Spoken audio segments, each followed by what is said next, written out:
So, good morning, one and all present here. My name is Ved and I'm 17 years old.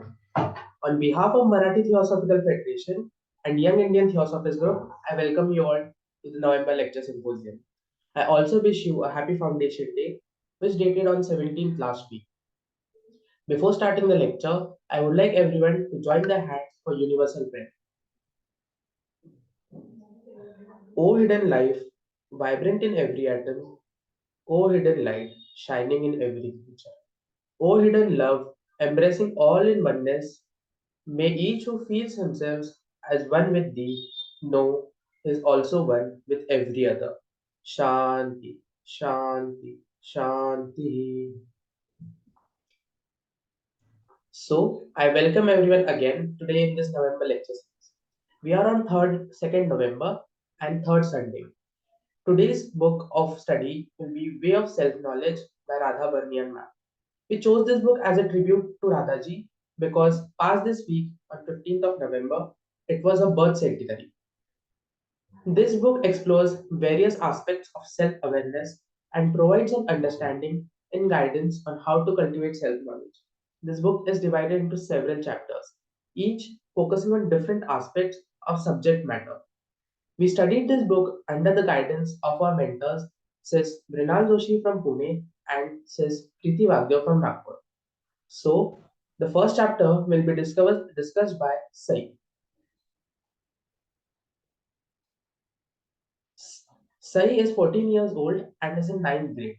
She also resides from Amravati and her hobbies are dancing and basketball. Her goal in life is to achieve success. So, Sai, over to you.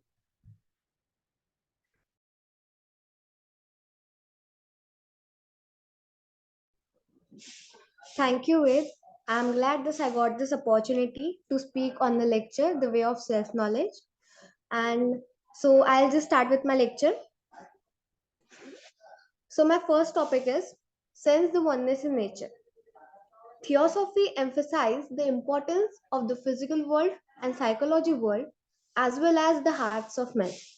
Light on the Path encourages studying the hearts of men to understand the world in which one lives and will be a part. This study of human mind and heart should lead to a sense of oneness in human nature rather than further division and help readers understand the constantly changing and moving life around them.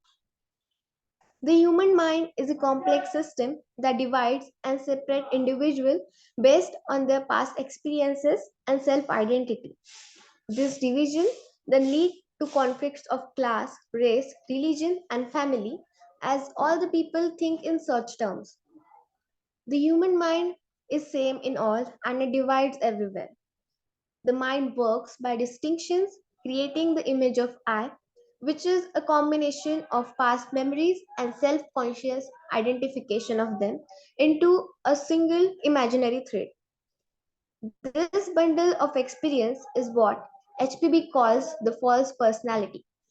By recognizing that every person attributes a false personality to themselves, one can understand that at the level of the mind there is oneness, as the mind acts in the same fashion.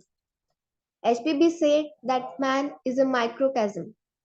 However, there is only one existence, which transcends human conception and is beyond the reach of thought.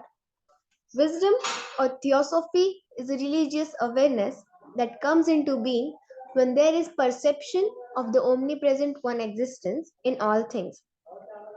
Progress in theosophy is the journey from unreal to real, from dark to light, and from death to immortality. The study of theosophy involves not only theosophical literature but also the book of life, observation of human nature, and contemplation of nature. In one Upanishad, concentration or dharana is stated as the constant flow of the mind towards the one, leading to a movement of consciousness in the stream of the one. Theosophical life is a natural progression towards altruism, which requires a great deep love for humanity and a willingness to care for others. The voice of silence emphasizes that love cannot arise from a mind that sees only diversity. Only when the mind has glimpses of unity can it begin to care. The Lord Buddha thought that sorrow and evil lie in circumstances and the course of life, and that sorrow must be realized as the first truth. Acquiring self knowledge is crucial for wisdom, as it is different from seeking relief from personal difficulties. It is only possible to achieve wisdom if one has unselfish hunger for it. My next topic is altruism is yoga. Sorrow is a truth that requires deep concern for the world's history and the desire to help humanity. True altruism is different from simply wanting to help, and it requires a deep study of nature and human nature. The study of mankind demonstrates that despite good intentions, the world remains the same. A mere desire to help others does not qualify a person with the wisdom necessary to be truly helpful. Only those prepared through deep study, including observation of nature, can learn service in the true sense. Life is creative and operates with unimaginable newness, and its growth or unfoldment cannot be foreseen by personal mind. Occult science, or reason elevated to superstitious wisdom, can unlock latent meaning and deep purposes in the universe. Good at any point manifests the power and faculties of consciousness and life within. True altruists act under great delicacy, humility, and sensitivity, and humility is necessary for attaining wisdom. HPB emphasizes the importance of altruism in self development, stating that as an individual's consciousness becomes saturated with altruistic feelings, they become endowed with the qualities necessary for Sorry to interrupt, but your voice is not clear.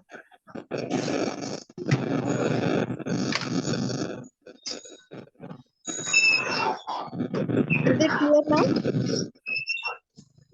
Some background noise is Shrikant coming. Jyoti, please unmute yourself. No, actually, it is not from your side.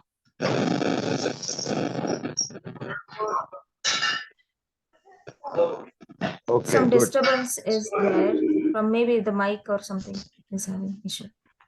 Is it clear now? Better now. So, can I I would continue? like to request Shrikant Jyoti to please unmute themselves.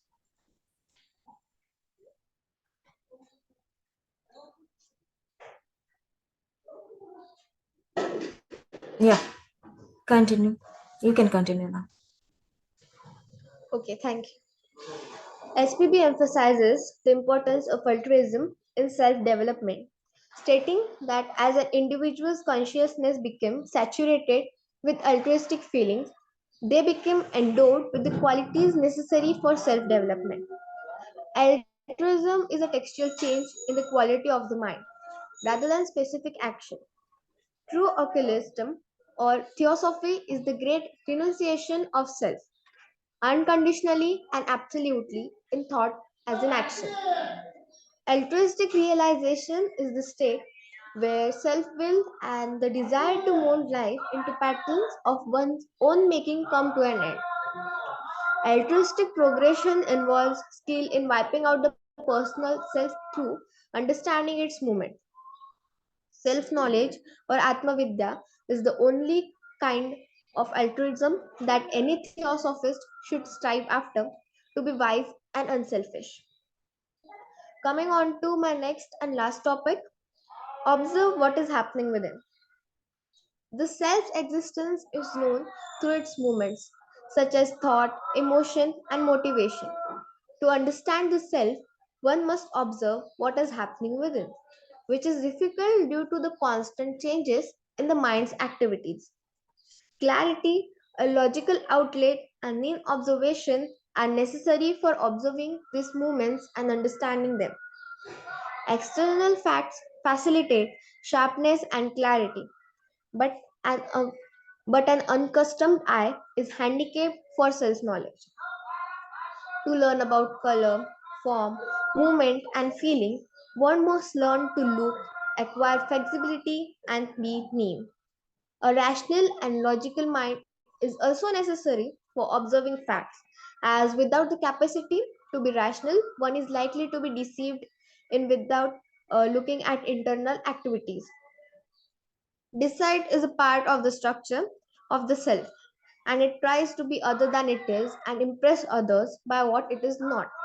To see the play of the self in its hidden, subtle, and quickly changing acts, mean sight is essential.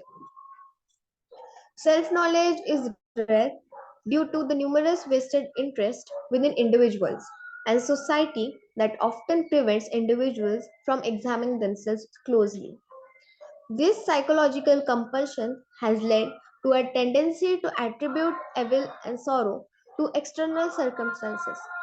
People have tried to change systems, theories, and everything except themselves.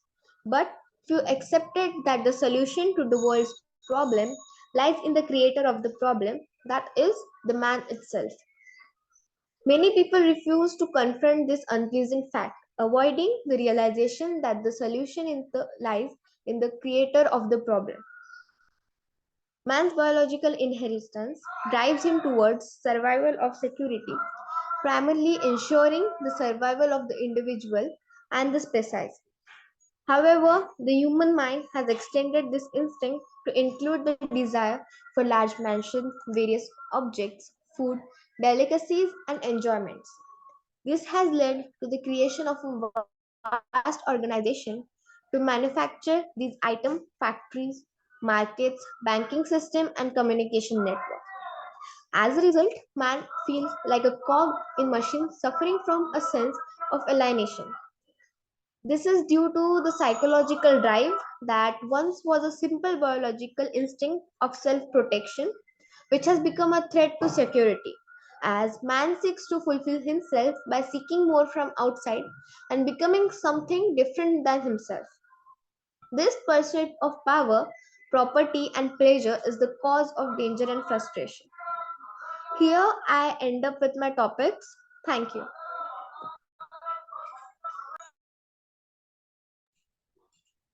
Thank you, Sai, for your wonderful explanation. Now let's have a look at what Sai told us. She first talked about sense in oneness. The chapter Sense in Oneness, Radhaji underscores the importance of daily life as a pathway of self-discovery. She delves into the chapter how various elements of our everyday existence, such as routine activities, relationships, or interactions, can function as mirrors reflecting aspects of ourselves. By engaging with these facets of life consciously and attentively, individuals can uncover insights of their own nature and behavior. Essentially, Radhaji suggests that the fabric of daily experience offers a rich tapestry of self reflection and enabling individuals to grasp a deeper sense of unity and interconnectedness with the world around them. Then she talked about altruism of yoga. In this chapter, she focuses on the role of relationships as a catalyst of self knowledge. Radhaji examines Radhaji examines how interactions with others can serve as a revealing mirror, bringing forth hidden aspects of our character and tendencies. The exploration extends with different types of relationships encompassing friendship, partnerships, and familial band, or etc. By dwelling into dynamics of these relationships, individuals can gain insights of their own reactions, emotions, and patterns of behavior. The altruism of yoga in this context suggests that through selfless and compassionate engagement with others, one can uncover deeper layers of understanding about oneself. Essentially, the chapter underscores the idea of interplay of relationship becoming a transformative arena for self-discovery. Then she talked about observe what is happening within. In short, the chapter emphasizes the connection with self-knowledge and meditation. Radhaji discusses how meditation provides a focused space for individuals to observe their thoughts and emotions with heightened awareness, leading to a deeper understanding of us. So, thank you, Sai, for your explanation. Now, I would like to call Aarjavi for her part. Aarjavi is 14 years old and is in ninth grade. She also resides in Amravati and got second level in state level dance competition. Her hobbies are to play volleyball. So over to you, Aarjavi. Thank you so much, Ved. Now I start with my lecture. If we want to reach to the nirvana, then one should have self-knowledge and peace. Aarjavi, If start your video. my video is started, It is stuck in between. Okay, you can continue. if we want to reach to the nirvana, then one should have self-knowledge and peace. If child have a self-knowledge, then we know it from his actions, the way he speaks and the way he talks. Madam HPB gifted not only what would appear as endowment, it was artistic capacities and intellectual brilliance of an outstanding nature. HPB declared with no hesitations and full of free mind that theosophy is a religion. It is a wiser religion, which is religion. It is a wiser religion, the source of all the true religions which have been taught in all over the world, though they have taken their own origin. It is an unveiling of very old truth to ancient India as Gupta Vidya. In the world of HPB, religion in the true and the only the right meaning. It is a type of attachment where men of different religions and different backgrounds come together. Religions means not only attachment, it is supposed to join all things and non-living and as always living also, whichever present in universe. The truth of wisdom religion known as theosophy. Theosophy is based on the first object of the Theosophy Society, which is to try or to find something to encourage an universal brotherhood. Brotherhood means feeling of great friendship and understanding. Then we go to our next topic that is known by personal experience. By acquiring the earnest students of theosophy wish to do more than which are taught in theosophical literature. The truth by their own personal experience, by acquiring the wisdom and effectively and judicially, by helping others instead of blindly trust on them. Theosophy that it is really not on them. Theosophy only the students of literature. Theosophy is a literature. The most perfectly constructed information cannot reveal man's life in higher region. Then one should get the knowledge of a spiritual facts by personal real life experience. Even the secret doctrine cannot be find final verdict from the truth. According to the HPB, while studying the theosophy, that the mind must hold fast to certain basic truths, that is, fundamental unity of all existence. In holding to this truth, spirit of life is indivisible. Everything or everyone in the part of the universal life orientation towards the indivisible, able to understand something by using feeling rather than by considering the facts of the truth. One would proceed in a certain direction, even the first step must be taken in that direction and not in the opposite one. Then only one seeks to realize from the beginning one studies life and actions. HPP explains the truth of unity, that is, one being absolute. There is nothing outside it.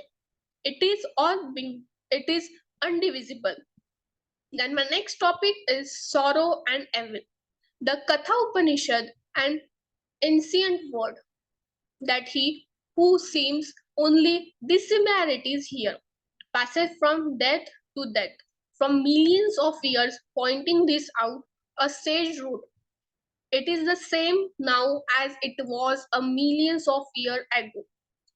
Prejudice based upon selfishness, a general unwillingness to give up a established order of things for new modes of life. And though pride and stubborn resistance to truth, if it but upsets their previous notions of things, Such are the characteristics of our age. Sorrow and evil are the twin produced of thousands in the divide and divisive mind of minds. Sorrow is a part of mind's subjugations to the past and projections of future happenings. Nature has no evil in it. Human beings create evil, wandered away from their own true nature, and shed their innocence and spontaneity. Humanity then alone in the true source of evil. Then my last topic is wisdom is practical. Wisdom is in all its aspects, different knowledge. It is does not demands on actions. Theosophy, being the wisdom religions, demands progress in deep gap in the years between relationship action and theory. On the other, diversity, impressions, and human the mind illusion, sorrow and evil. When it results in competition and struggle, Lord Buddha taught that all compounded things must be uncompounded, all forms must change, all systems, civilization must perish and will rise again. The students has to observe and broad. It is panorama to revive unreality and realize the transphenomenal power of life.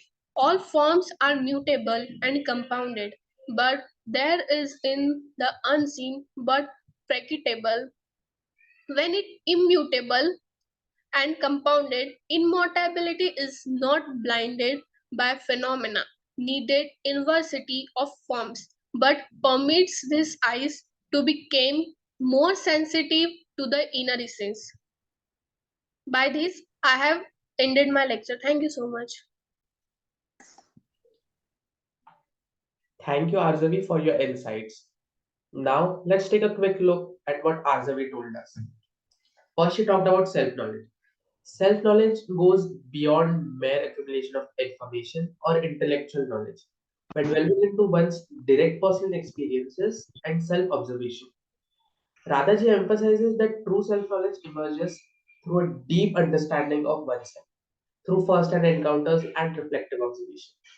It fosters a more profound bond and authentic comprehension of one's thoughts, emotions, actions, etc. It involves a reflective journey within, transcending a surface level of factual information to grasp the intricacies of one's own being. Then she talked about evil and sorrow. In this chapter, the exploration of self-knowledge encompasses of various dimensions. Dimensions like physical, emotional, mental, or spiritual level. Assertions is that sorrow and evil are distinctive to the human realm due to their roots in the human mind. Unlike animals and nature, humans grapple with these experiences because of their capacity of self-consciousness and intellectual contemplation. Sorrow and evil emerge from an intricate interplay of past experiences, anticipation of future, and notions of morality. Animals and nature lack self consciousness, so they operate in harmony with the true nature, unencumbered by the complex webs of human thoughts and moral judgments. Then she talked about wisdom is practical. In this chapter, the Radhaji emphasizes on the practice of observation as a conduit to self knowledge. Radhaji offers a practical guidance advocating the art of observing oneself without judgment and with an open mind. This approach facilitates a deeper understanding into one's thoughts, emotions, and behaviors. By cultivating a non judgmental stance, individuals explore with their inner dynamics, objectively fostering greater clarity and insights into the intricacies of their own physique. The act of observation, when approached with openness, becomes a tool for self discovery and allowing individuals to unravel more layers of consciousness and gain a more profound understanding of their true selves. So, Arzavi, I thank you again for your knowledge. Now, I would like to call Rheegved. Rheegved is 16 years old and is in 11th grade. He also resides from Amravati and his hobbies are to play tabla and cricket. He is a member of Shri Krishna Theosophical Lodge, Amravati. So over to you, Rigved. Thank you very much, Ved. Good morning, everyone, and thank you to all the dignitaries for giving me this opportunity. Today, I am going to deliver a lecture on the third and the last part of the book, The Way of Self Knowledge by Radha Barniyar. In order to understand oneself better, it's important to dedicate time and effort to this task. The ego, which seeks to protect itself, often drives us to avoid looking deeply within ourselves. This resistance to self examination is rooted in our long established mental habits and fear of giving up our familiar ways of thinking and behaving. To truly look inward and confront the truth about ourselves, we need to first reflect and convince ourselves that the only real solution to our human problems lies in purifying our minds. These human problems are not just individual but also affect all humanity. There's a fundamental conflict between our materialistic self and our spiritual self. One of these selves must diminish for the other to shine. If we don't let go of our materialistic self, we won't discover the beauty of our spiritual side. To understand this, we must be willing to give up our attachment to the self and embrace the idea that we must become more than our individual selves. Often, people seek answers through various external means like religious figures, teachers, books, rituals, and others. These distractions prevent us from having the clarity and energy required to truly understand ourselves. Thus, it's crucial to logically analyze life's essential questions and accept that all our efforts should be directed towards self discovery. The path to self knowledge isn't easy, it's a lifelong endeavor. It requires continuous effort and dedication and self discipline. It's not enough to set aside a little time now and then, it demands our constant attention. On this journey, one must possess both strong determination and humility, rejecting all passions leading to evil. Nirvana, which means extinguishing, refers to extinguishing the ego's self centered tendencies. In yoga terms, it's about quieting the mind. Nirvana isn't about becoming something new, it's about shedding selfishness.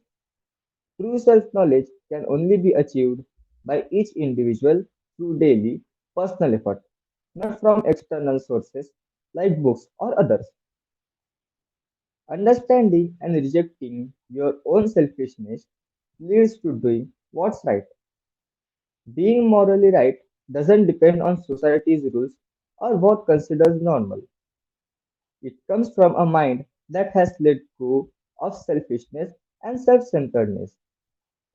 Ethics, or doing what's morally right, is at the core of wisdom and spirituality.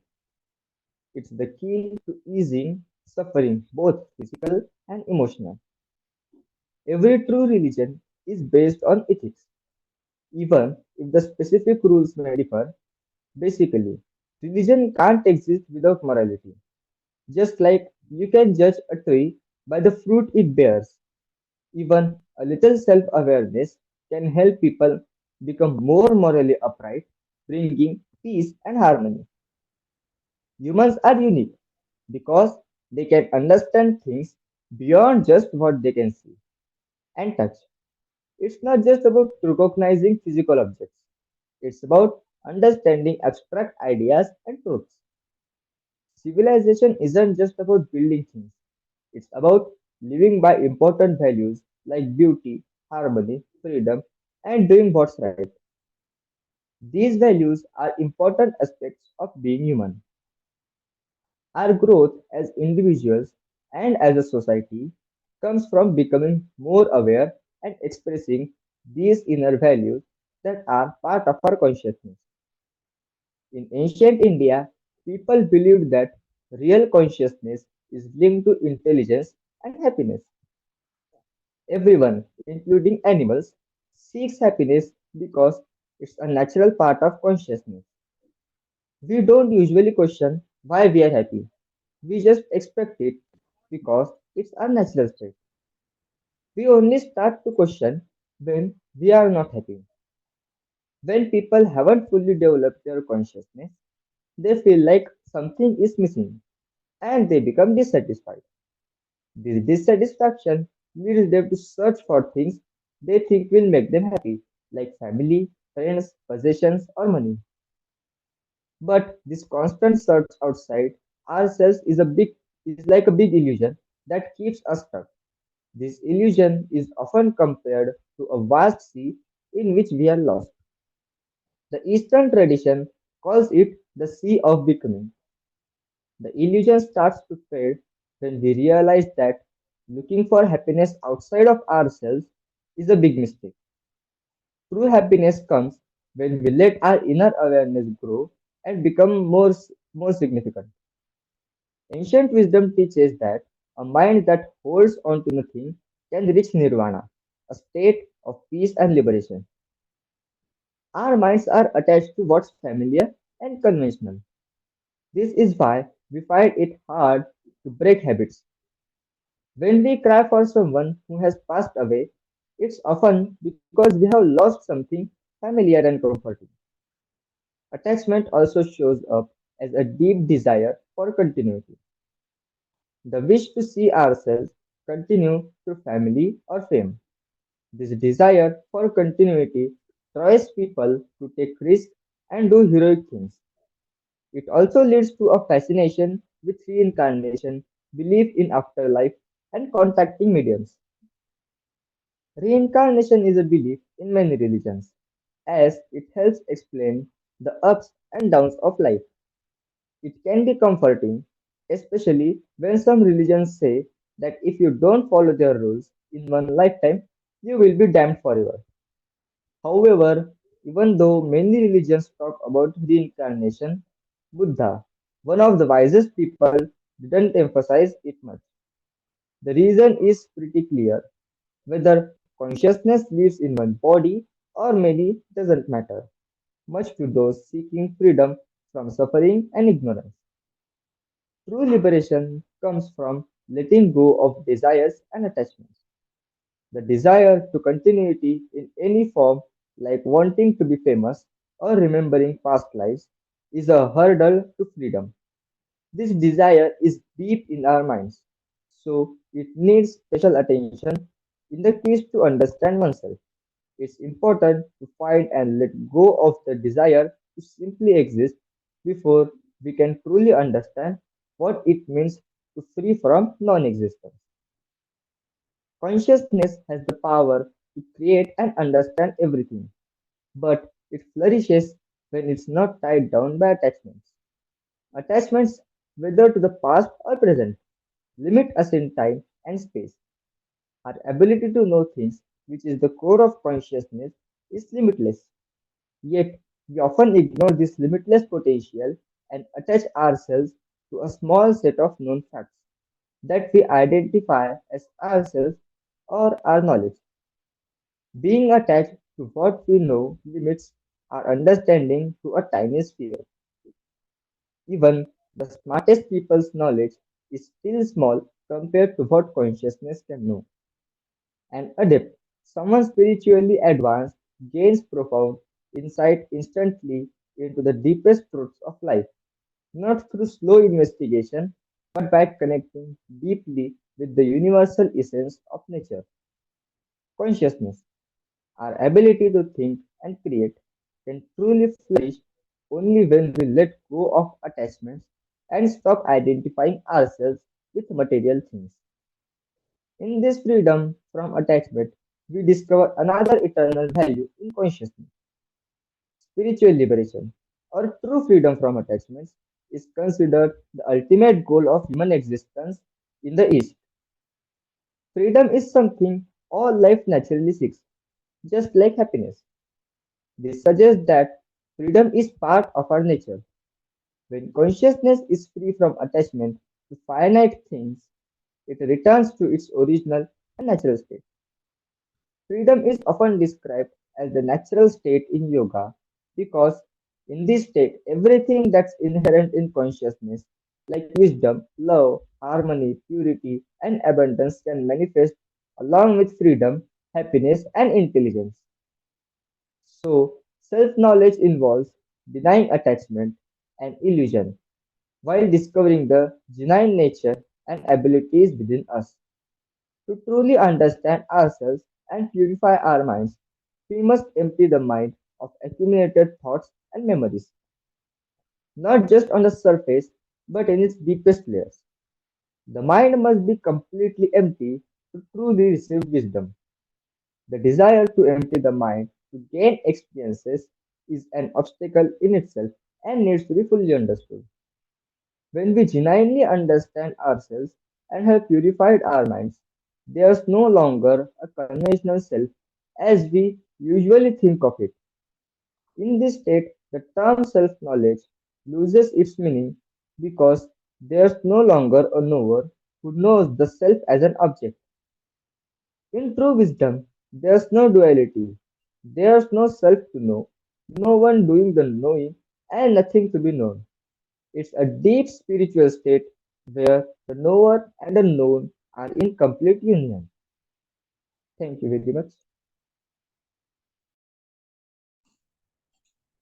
Thank you, Kana, for your explanation. Now let's have a gist of what Kana told us. In the chapter Purifying the Minds, we focus on the concept of transcendence and its link to self knowledge. It dwells into how understanding oneself can enable a transcendent experience, allowing individuals to surpass their personal limitations. This transcendence, in turn, facilitates a profound connection with the universal consciousness, emphasizing the transformative power of self awareness in reaching a higher, more expansive state of being. The rightness of action. In the final chapter, Radhaji brings together various threads of discussed throughout the book and outlines a practical approach of path of self-knowledge. It provides a guidance on how to navigate challenges and obstacles that may rise on this transformative journey. In the line Theosophical Teaching, Radhaji expounds upon the idea of unity of all life. She suggests that recognizing the interconnectedness of all being and natural world is a significant step towards self-knowledge. This perspective encourages empathy, compassion, and a sense of responsibility for the welfare of all. The search for meaning and purpose. The book addresses the fundamental questions of human existence, including the search for meaning and purpose of life. Radhaji suggests that the true meaning can found in selfless service and pursuit of higher ideals. She encourages the reader to explore their own values and aspirations to determine their unique path. Virtue and ethics are presented as an integrated part of self knowledge. Radhaji emphasizes the importance of living a life guided by ethical principles such as truth, compassion, and selflessness. Virtuous life not only enhances one's character but also supports inner harmony and self realization. So, thank you, Kana, for your explanation. Overall, the book Way of Self Knowledge offers a comprehensive exploration of self awareness and pursuits of self knowledge. Through its distinct chapter, Radhaji provides a practical insights and guidance on how to help readers embark on the path of self discovery. Now, I would like to express my gratitude towards Indian section and Young Indian Theosophists Group for offering us the opportunity to speak here. I would also like to thank the participants and our enthusiastic mentors for supporting us. Now, I would like to thank the people present in the meeting for listening us so patiently. Now, I would like to call Secretary of Marathi Federation, Brother Kaustubh Bharwade, to shower us with his blessing.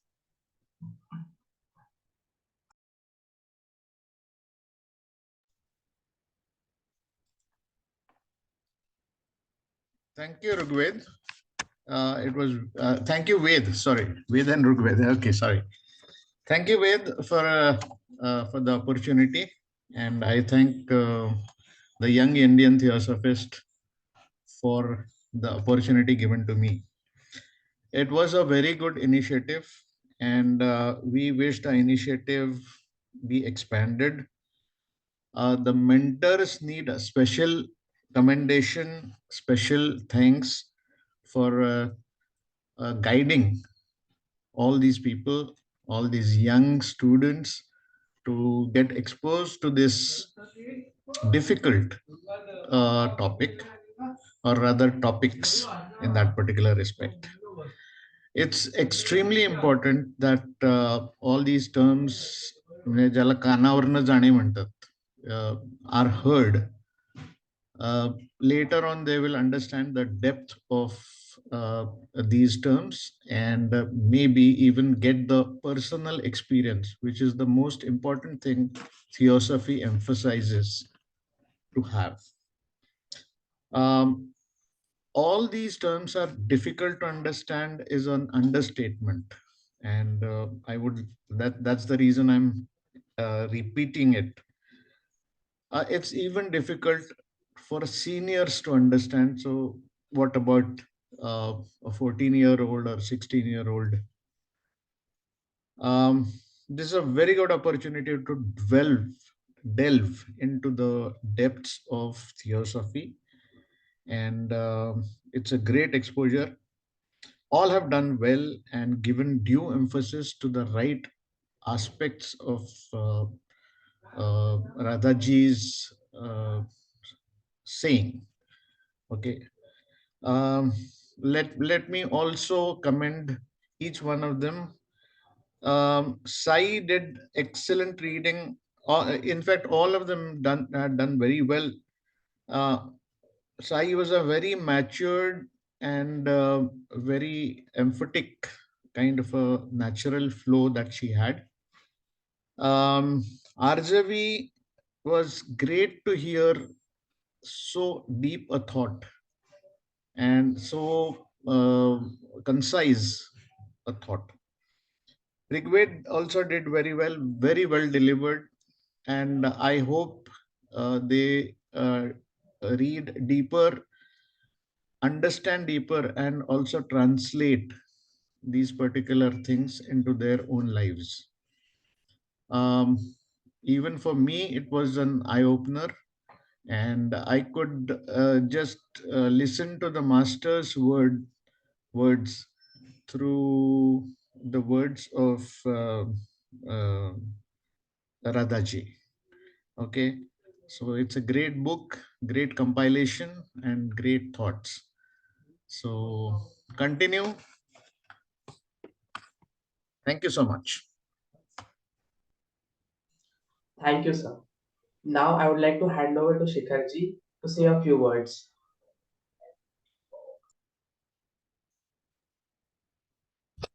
Sorry, Shikarji is not there today. So It's okay. yeah, thank you all the young theosophists. I'll say that in at your age, I didn't know anything. I heard that some girl was there, 14 years old. When you people are doing very great job actually. When I was 14, I didn't know what is theosophy. So thank you all, and thank you Milinji to guide them. And I don't have anything much to say. So if anyone wants to say, Ved, you can continue. Can I say something?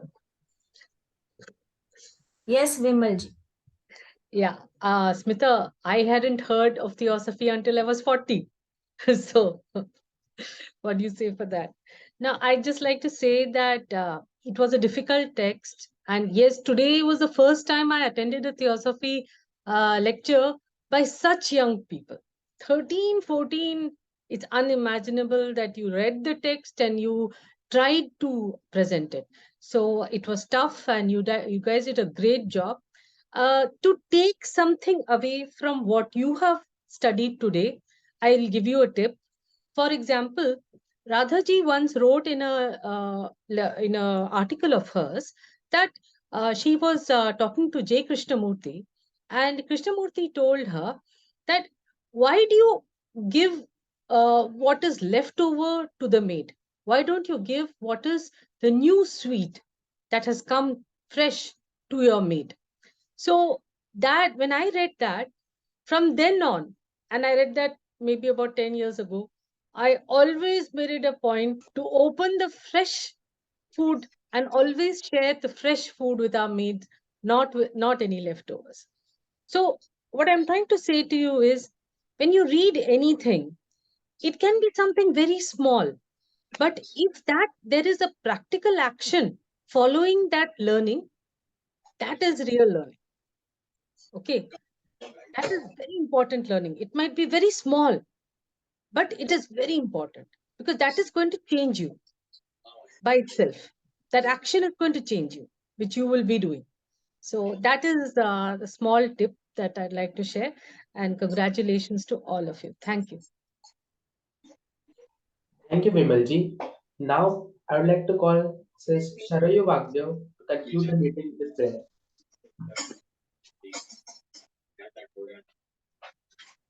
Thank you, Ved.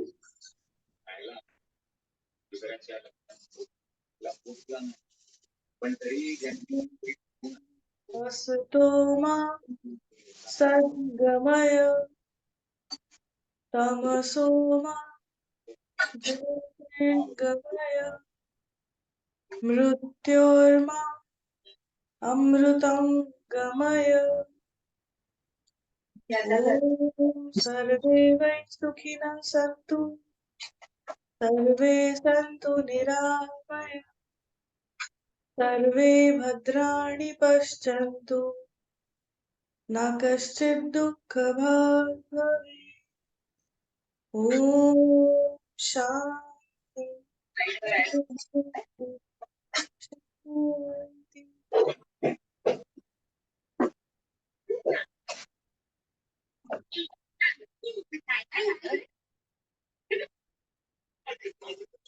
So, shall we end the session now? Okay.